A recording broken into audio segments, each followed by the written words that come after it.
നമസ്കാരം. ഇന്നത്തെ വീഡിയോയിലേക്ക് എല്ലാവർക്കും സ്വാഗതം. എൻ്റെ മുന്നത്തെ വീഡിയോയിലൊക്കെ തന്ന എല്ലാ സപ്പോർട്ടിനും നന്ദി. ഇനിയും തുടർന്നും ആ സപ്പോർട്ട് ഉണ്ടാകണമെന്ന് ഞാൻ വിനീതമായിട്ട് അഭ്യർത്ഥിക്കുന്നു.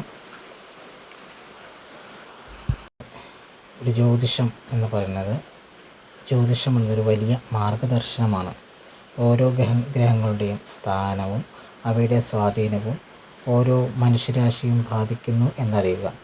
ഈ അവസ്ഥകൾ മനസ്സിലാക്കി ജീവിതത്തെ കൂടുതൽ വ്യക്തതയോടെയും നിയന്ത്രണത്തോടെയും കൊണ്ടുപോയാൽ ജീവിത പ്രശ്നങ്ങൾ നമുക്ക് ഒരു പരിധിവരെ പരിഹരിക്കാനും ജീവിത വിജയത്തിനും സാമ്പത്തിക ഉയർച്ചയ്ക്കും കാരണമാവുന്നതാണ്.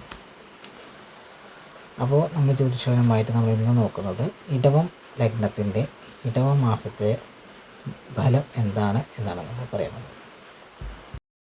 ഇടവ ലഗ്നക്കാർക്ക് ഈ മാസം പൊതുവെ നല്ലതായിരിക്കും. സാമ്പത്തികമായിട്ട് മെച്ചപ്പെട്ട അവസ്ഥ, ജോലിയിലെ മാറ്റങ്ങൾ, പുതിയ കാര്യങ്ങൾ തുടങ്ങാൻ പറ്റിയ സമയം, ഇതൊക്കെയാണ് പ്രധാനമായിട്ട് എടുത്ത് പറയേണ്ടത്. ഇവിടെ പറയുന്നത് ഒരു പൊതുവായ ഫലമാണ്. ഇടവ ലഗ്നക്കാരുടെ പൊതുവായ ഒരു ഫലമാണ് നമ്മളോട് പറയുന്നത്. വിശദമായ ഫലങ്ങൾ അറിയുന്നതിന് നിങ്ങളുടെ ജാതകം കൂടി പരിശോധിക്കുന്നത് ഉത്തമമായിരിക്കും. അപ്പോൾ നമുക്ക് വിശദമായിട്ടൊന്ന് നോക്കാം. ബുദ്ധിശക്തിക്കും ആശയവിനിമയ കഴിവും ഇടവം ലഗ്നക്കാർക്ക് ഈ ഇടവമാസം ഉണ്ടായിരിക്കും. എന്നാലും ശനിയുടെ സ്വാധീനത്താൽ തടസ്സങ്ങളോ കാലതാമസങ്ങളോ നിങ്ങൾക്ക് അനുഭവപ്പെട്ടേക്കാം. അമിതമായ ആത്മവിശ്വാസം മാറ്റി ക്ഷമയോടെ വേണം ഓരോ പ്രവൃത്തി ചെയ്യുന്നതും.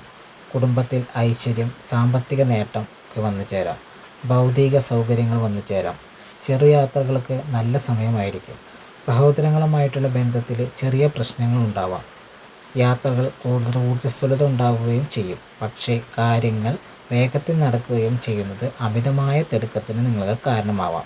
അത് ചിലപ്പോൾ ചെറിയ അപകടങ്ങൾക്ക് കാരണമാവാം. യാത്രയിലായാലും തീരുമാനം എടുക്കുന്ന കാര്യത്തിലായാലും ക്ഷമയോടെ സമയമെടുത്ത് വേണം ഏതൊരു കാര്യം തീരുമാനമെടുക്കുന്നതായാലും യാത്ര ചെയ്യുന്നതായാലും. വീടുമാറ്റത്തെക്കുറിച്ചോ വാഹനങ്ങൾ വാങ്ങുന്നതിനെക്കുറിച്ചോ തടസ്സങ്ങൾ ഒരുപക്ഷെ അനുഭവപ്പെട്ടേക്കാം. ചിലപ്പോൾ വൈകാരികമായ അസ്വസ്ഥതകളോ ഉറക്കക്കുറവോ ഉണ്ടാക്കിയേക്കാം. ഇത് ഇടവം ലഗ്നക്കാരുടെ ശാരീരിക ആരോഗ്യത്തെയും ബാധിക്കും. മാതാവിൻ്റെ ആരോഗ്യത്തിനും സന്തോഷത്തിനും വേണ്ടി ചിലപ്പോൾ കൂടുതൽ സമയം മാതാവിനായി ചിലവഴിക്കേണ്ടതായി വരും. മാതാവുമായി ചെറിയ അഭിപ്രായ വ്യത്യാസങ്ങൾ വന്നേക്കാം. നല്ല ആശയങ്ങളും ബുദ്ധിപരമായ തീരുമാനങ്ങളും മനസ്സിലേക്ക് കടന്നു വരാം. മെയ് 30 ശേഷം ആശയവിനിമയം കൂടുതൽ രസകരമാവുകയും വിവരങ്ങൾ പെട്ടെന്ന് കിട്ടുകയും ചെയ്യും. ഇത് ചിലപ്പോൾ നല്ല തീരുമാനങ്ങൾ എടുക്കാൻ സഹായിച്ചേക്കാം. എന്നിരുന്നാലും അമിതമായ തിടുക്കം ഒഴിവാക്കണം. നിങ്ങളുടെ കുട്ടികൾക്ക് പഠനത്തിലും സർഗാത്മക കഴിവുകളിലും നേട്ടങ്ങൾ ഉണ്ടാക്കാൻ സാധിക്കും. അവരുമായിട്ടുള്ള ബന്ധം കൂടുതൽ ദൃഢമുള്ളതായി മാറും. ഇനി നമുക്ക് ഇടവ ലഗ്നക്കാരായ കുട്ടികളുടെ കാര്യം നോക്കാം. ഇടവ ലഗ്നക്കാരായ കുട്ടികൾക്ക് നല്ല വിദ്യാഭ്യാസം, നല്ല ആശയവിനിമയം കൂടുതൽ രസകരമാക്കാവുന്ന ഒരു നിമിഷങ്ങളാണ് ഈ ഇടവ മാസത്തിൽ. മത്സരങ്ങൾ കടന്നു വരാം, പരീക്ഷകൾ കടന്നു വരാം. ഈ മത്സരങ്ങളിലും പരീക്ഷകളിലും വിജയം നേടാം. ജൂൺ 2 ശേഷം പഠനത്തിൽ ഭാഗ്യം കുറഞ്ഞു വരുന്നതായിട്ടൊക്കെ നിങ്ങൾക്ക് അനുഭവപ്പെടും. പക്ഷേ ഇത് വളരെ എളുപ്പത്തിൽ നേടിയ കാര്യങ്ങൾ കൂടുതൽ അധ്വാനം വേണ്ടി വരുന്നത് കൊണ്ട് വിഷമിച്ചിരിക്കേണ്ട ആവശ്യമൊന്നുമില്ല. കാരണം ശരിയായ പഠനത്താൽ അധ്വാനത്താൽ നമുക്ക് ഭാഗ്യം തിരികെ കൊണ്ടുവരാവുന്നതാണ്. ഉപരിപഠനം ആഗ്രഹിക്കുന്ന വിദ്യാർത്ഥികളുണ്ടാവാം. ഉപരിപഠനം ആഗ്രഹിക്കുന്ന വിദ്യാർത്ഥികൾക്ക് ചെറിയ തടസ്സങ്ങൾ അനുഭവപ്പെട്ടേക്കാം. എന്നിരുന്നാലും പഠനം മുടങ്ങുന്നതല്ല. കൂടുതൽ ശ്രദ്ധിച്ചാൽ മതിയാവും. തടസ്സങ്ങൾ പതിയെ മാറുന്നതായിരിക്കും. ഇടവ ലഗ്നക്കാർക്ക് ഭാഗ്യം കുറച്ച് കുറഞ്ഞിരിക്കുന്ന സമയമാണ്. വരുമാനവും കുറയാം. എന്നിരുന്നാലും കഠിനാധ്വാനം പതിയെ ഗുണം ചെയ്യും. കാരണം ഗുരുവും ശുക്രനും കൂടി വരുന്ന യോഗം ശനിയുടെ കാഠിന്യത്തെക്കുറിച്ച് ഭാഗ്യം അനുഭവത്തിൽ വരാൻ സാധ്യതയുണ്ട്. ശരീരത്തിലെ മുറിവുകളും ചതവുകളും പറ്റാൻ സാധ്യതയുള്ളതിനാൽ ശ്രദ്ധിക്കുന്നത് നല്ലതായിരിക്കും. ലാഭസ്ഥാനത്ത് നിൽക്കുന്ന ശനി നിങ്ങൾക്ക് ഇതുവരെ ചെയ്ത കഠിനാധ്വാനത്തിൻ്റെ ഫലം ഒടുവിൽ ഒരു സ്ഥിരമായ നേട്ടമായി വന്നു ചേരാൻ സഹായിക്കും.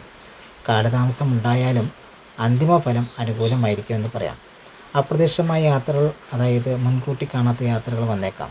അത് ചിലപ്പോൾ ശാരീരികമായിട്ട് നിങ്ങളെ ക്ഷീണിപ്പിച്ചേക്കാം. ഇതുകൂടാതെ അനാവശ്യമായ പണച്ചെലവുകൾക്കും സാധ്യതയുണ്ട്. അമിത ദേഷ്യം ഒഴിവാക്കുന്നതും വളരെ നല്ലതായിരിക്കും. ഇത് നമ്മൾ ഇത്രയും പറഞ്ഞ ഇടവ ലഗ്നക്കാരുടെ ഇടവ മാസം എങ്ങനെയാണെന്നുള്ള ഫലമാണ്.